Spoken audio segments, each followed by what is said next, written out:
c'est les Rehoboth. Et c'est ainsi que je vous avais amené à comprendre que quand Dieu a créé l'homme et la femme au jardin d'Éden, les paroles qu'il avait déclarées pour eux, c'était ça les Rehoboth. Parce que quand quelqu'un est en train de prospérer, il se multiplie dans ce qu'il fait. Même sa vie spirituelle connaîtront la multiplication des fruits de l'esprit. Donc vous comprendrez que même la statue de l'homme parfait là, elle est à la fois la vertu, à la vertu la connaissance, à la connaissance la tempérance, à la tempérance la piété, à la piété l'amour fraternel. Ça exprime déjà la prospérité spirituelle dans l'âme. Que Dieu vous appelle après avoir crié à lui. Donc vous avez crié à ce message. Vous êtes fait baptiser au nom du Seigneur Jésus. C'est maintenant la prospérité spirituelle qui va avoir lieu. Voilà pourquoi il vous amènera à multiplier les fruits de l'esprit. Le paroi du pyramide est censé de se multiplier dans le puisque c'est ça la prospérité de l'âme. Quand Dieu appelle ses enfants, il n'aimerait pas qu'il reste statico. Non. Le nombre de temps que vous avez mis dans le christianisme doit être valable aux fruits que vous allez produire dans votre vie. Ce n'est pas que vous avez fait longtemps, mais votre compréhension des choses de Dieu est toujours dans un état bas. Non, Dieu c'est un Dieu de prospérité. Dieu c'est un Dieu de multiplication. Il a besoin de multiplier, que les fruits de l'esprit se multiplient dans chacun. Il a besoin que tout ce que vous faites puisse se multiplier. Pourquoi pas aussi vos salaires dans le travail? Parce que vous êtes censé démonter. Pourquoi pas aussi votre élévation dans les services? Pourquoi pas aussi monter dans votre ministère? Pourquoi pas aussi les échos de ce que Dieu fait ici puissent se répandre? Puisque c'est le Dieu de la prospérité.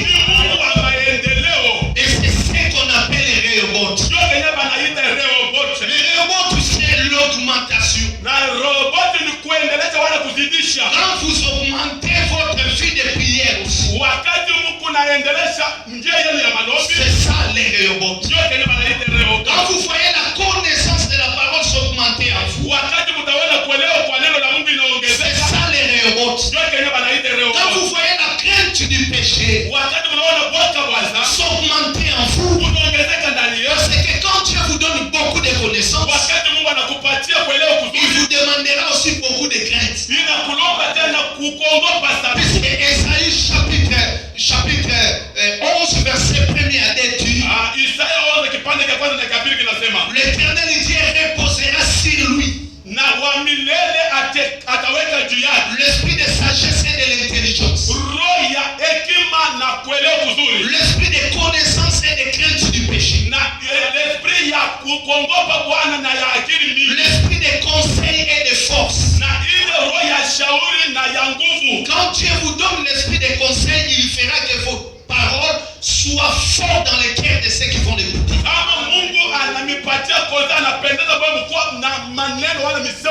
Quand Dieu vous donne la connaissance, il faut exiger de vous aussi la crainte du péché, puisque vous êtes déjà informé à ce qui concerne le péché ou le mal.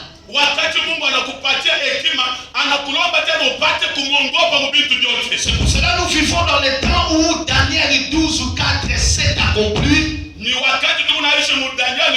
7:4 anasema 12 à 4. 12 kipande karine. Là où le Seigneur a dit scelle cette parole de prophétie. Na wamilele anasema chapa hii neno jusqu'au temps de la fin. Kwa mpaka wakati ya Et quiconque le lira, ule yote ataisoma la connaissance augmentera. na kuelewa wala Nous mawazo. avons reçu un prophète qui nous a lu cette Bible. Nabii alitusomea Biblia. Il nous a expliqué même les détails de ce que Paul a laissé en suspense. Alituambia na kutufundisha hata vyenye Paulo atukufundishe. Donc c'est-à-dire c'est dans ce temps que Dieu Ni hii wakati Mungu aura besoin des gens qui vont le croire et qui vont le craindre fortement. ni wakati Mungu anapenda watu bakumwamini na kumuogopa Il kabisa. les a donné beaucoup Anawapatia vya mingi concernant comment éviter les péchés dans le mariage, kufuatana na kuogopa nzambi mundoa, comment éviter les péchés dans la famille. kutosha nzambi mutaifa wala mjamaa. Comme le frère Franck disait, qu'est-ce que frère Branham n'a pas dit pour la préparation de l'épouse? Ndugu Frank anasema ni kilini ndugu Branham asikuseme juu ya kutayarisha biharusi. Il est allé même nous montrer comment vivre entre frères et sœurs pour aller au ciel. Anaenda mbali kutoleza namna gani ya kuishi dada na ndugu juu ya kwenda mbinguni. Donc frère Branham a pénétré même dans les détails parce que Dieu attend l'épouse parole. Ndugu Branham aliingia muupande wala muuketo juu ya kutayarisha biharusi. Voilà pourquoi nous avons besoin d'être libres pour prospérer avec le Seigneur. Ndio kwa maana tunapendeza tukuye huru na watu bakuendelea. J'avais dit que les Rehoboth c'est étendre. Na Rehobothi ni kunenepesha wala Comme je l'avais illustré avec ceci. Giza ionyesha hii kitambaa. Alléluia. Supposons que ça c'est votre vie.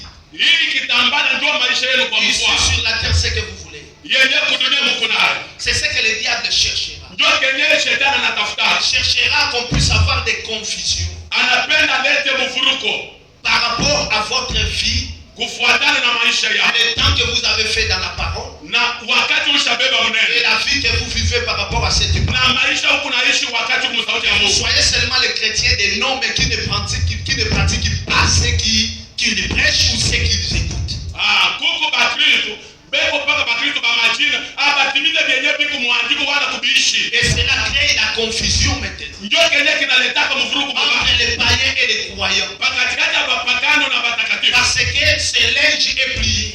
Hii kitambaa baleta kikunja. On ne connaît pas sa longueur normale. Abajua urefu wala kufupi. Mais quand Dieu prend maintenant votre vie Wakati Mungu anabeba maisha et yako. l'ennemi a plié comme ça, Yeye shetani vous alikunja ne hiyo. savez pas la longueur exacte de ces linges. Hawezi kujua urefu wa hii C'est kitambaa. ça que le diable fait. Ndio kenye shetani Vous anatenda. laissant dans la confusion. Juu ya kuacha Les mumuvuruko. gens ne savent pas distinguer. Bado abajua kuachanisha. Vous êtes croyant ou pas. Huku mwaminifu wala Vous pa. ne donnez pas la longueur normale de la vie que Dieu vous a donnée dans l'éternité. Aulete ushuhuda mzuri kufuatana na vile Mungu alikumba na kile kunaamini kutoka kumilele. Ou avant la fondation du monde. Kwanza mpaka mwanzo ya Mais misingi ya si Dieu dunia. vous amène dans les Rehoboth, Wakati Mungu anakupeleka il kule va Rehobothi, étendre cela. atanyolosha hivi. Vous voyez maintenant, Munaona on n'a hivi. pas la confusion Hakuna mvuruko. sur la longueur normale. Juu ya kuona vile L'épouse ne quittera pas cette terre avec la confusion entre la vie du monde et la vie du péché, non. bibi harusi akitatoka kudunia kama achaleta atanisho entre mubaya na mzuri. Selon Ephésiens chapitre 1 verset 4 à 5, Efesiens 4, premier 4 à 5, premier 4 à 5. elle a été prédestinée Balibaita pour être saint irrépréhensible. juu ya kuya batu bakunyoloka mashimu kikunjo. Ils quitteront cette terre avec la vie de la sainteté. Batatoka kudunia na maisha C'est takatifu. pour cela il y a même certaines personnes, nous écoutons, Dieu lui dit arrange ta vie avant qu'il puisse les retirer. Kuku batu bengine Mungu anabaonea tengeneza maisha yako wakati hayafika. Puisque tu n'as pas été prédestiné à quitter cette terre avec des problèmes avec le péché, mais tu as été prédestiné à être saint irrépréhensible. Parce que kuku wakati yenye Mungu asitapenda utoke kudunia na maneno, mimi napenda utoke kudunia mtakatifu. Alors le Rehoboth c'est ouvrir. Rehobothi ni kufungula. Quand Dieu ouvre votre vie spirituelle, Wakati Mungu anafungula maisha yako ya kiroho, c'est le Rehoboth. ni Rehobothi. Quand il ouvre vos affaires, Wakati anafungula maisha quand yako, il ouvre cette église, wakati anafungula kanisa, comme j'avais dit, mnaona la alisema seule personne qui connaît mtu bora la anajua vraie position de cette église, hali mzuri ya hii kanisa c'est Dieu lui-même. ni Mungu peke yake. Alléluia. Amen. C'est lui-même qui connaît. Yeye peke ndio Nous anajua. nous avons bien construit, Hata tunajenga vizuri, très bien embelli hata kufilika vizuri, notre cadre. Mais si lui n'a pas encore terminé d'envoyer les gens, vous serez obligé de démolir ces bâtiments et d'élargir. Amen. Croyez pas. Croyez pas. J'essaie de dire que nous prêchons.